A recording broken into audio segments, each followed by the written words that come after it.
Several years ago, a lot of us saw the light of Monster Hunter for the first time thanks to the release of World.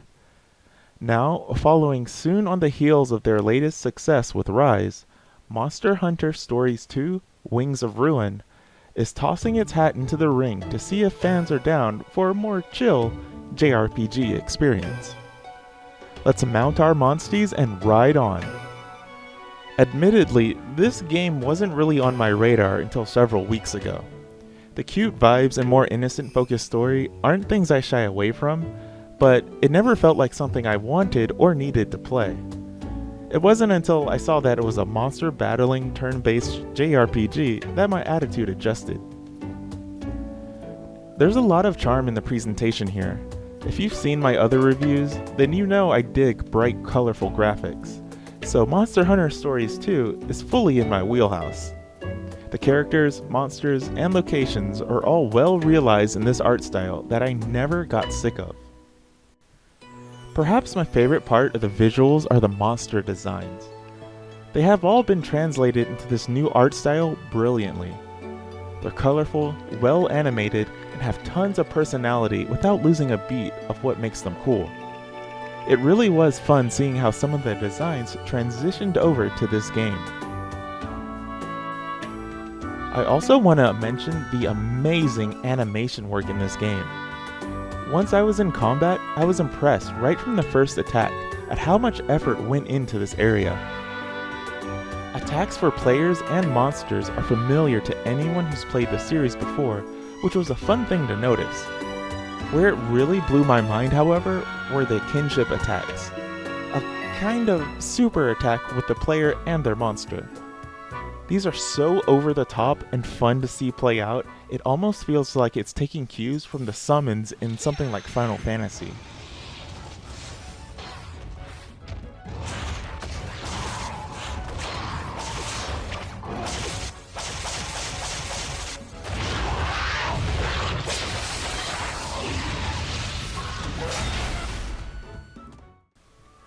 Sadly, I can't really say the same for the music. While some of the familiar tunes kick in from previous Monster Hunter games, which are really nice to hear, the general overworld lacks music as you explore. It only begins during fights, in towns, or in scenes, and once you notice it, it feels like a missing component given that this is a JRPG. I can say that the voice acting is spot on and enjoyable. I really liked Naviru, our little cat companion. Some of his line reads are really well done, and this extends to most of the cast as well. Don't get too close. Long ago, this pit appeared, swallowing up the land. It made a strange light blanketing the area in its hue. And that's when Red saved our village. A strange light? You mean like the one we saw on Hakolo Island? Yes, Story-wise, it has a few good surprises for those expecting something less involved, a la Pokemon. It never gets so serious that it stands out as a minus rather than a positive, but it does have quite a lot of things to go through to see credits. It is a bit of a mixed bag, with long stretches of seemingly less important tasks filling the area between major plot points, but it's also done as a reason to explore each of the game's regions. Going point to point can keep the pace pretty brisk, but when you're presented with the new areas and the urge to explore, you can drop the pace quite a bit. Just like the combat animations, the story moments can really escalate into some neat scenes. I really looked forward to seeing how the next boss monster would be introduced and what would happen after they were. While most are normal JRPG conversation scenes, the occasional action-oriented event always stood out. It's not an overly complicated story, and it won't win any awards, but it has its moments. You might even be surprised by some of the twists along the way.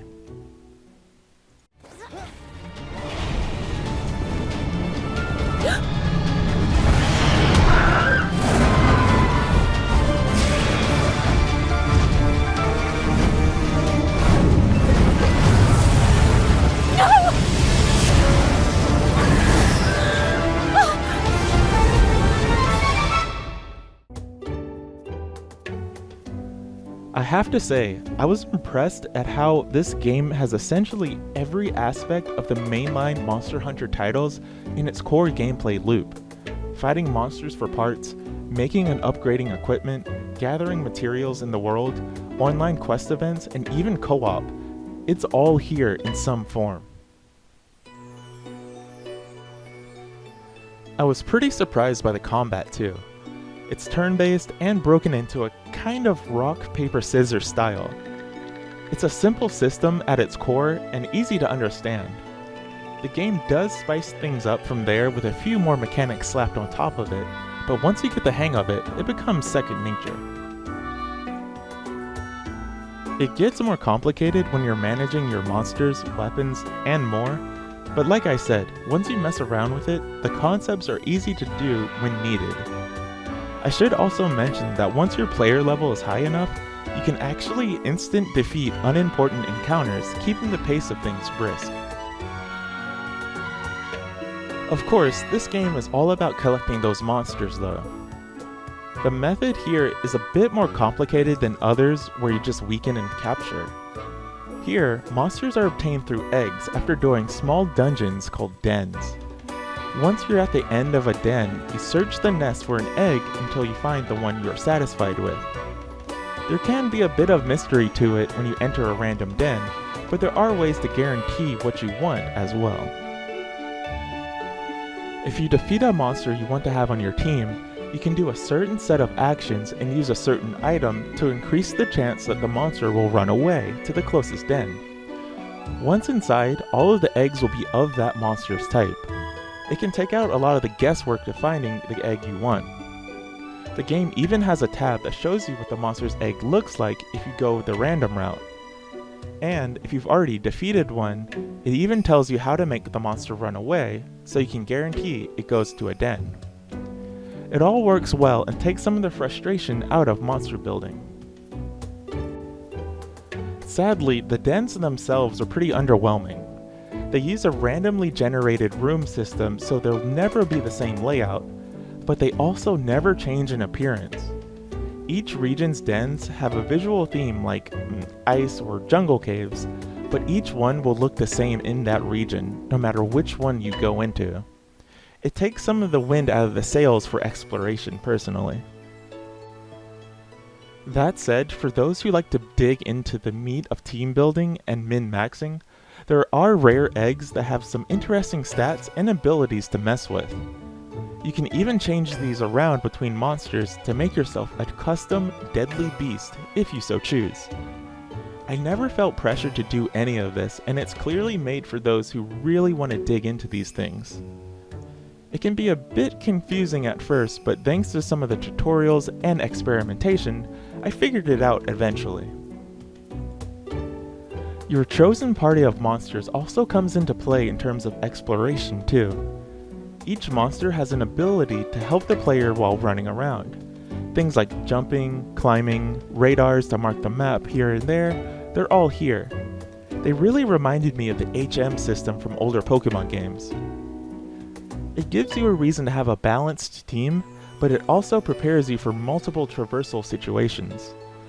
Thankfully, there are only a handful of these side abilities, so you can still make a team of your favorite monsters and likely be able to travel around unhindered. To round things out is the co-op experience. Outside of being pretty shocked that a JRPG has a full co-op experience, it is pretty similar to the system in other Monster Hunter titles. A player can queue up a quest, and other people will join it. These can range from defeating certain monsters or battling it out with a really big boss. There's also a battle mode versus another player. You can pit yourself against them or an AI. It was a nice side mode with good rewards, but clearly not the main draw of the title. Still, an optional jolly cooperation mode is always a fun addition.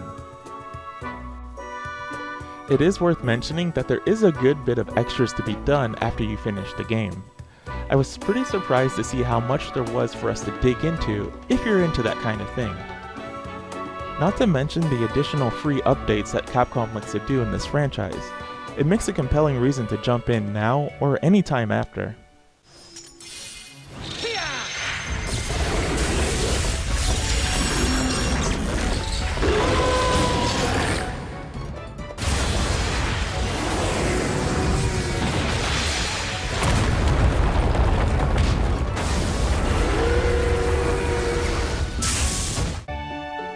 Monster Hunter Stories 2: Wings of Ruin is a good time in the world of monsters, without so much hunting. Its vibrant visuals and jolly vibes are hard to hate, especially when matched with some of the best JRPG attack animations I've seen in a long time outside the usual big budget names. The gameplay is mechanically dense and rewarding, but never enters the realm of being annoying thanks to some smart choices to take barriers away from players as they play.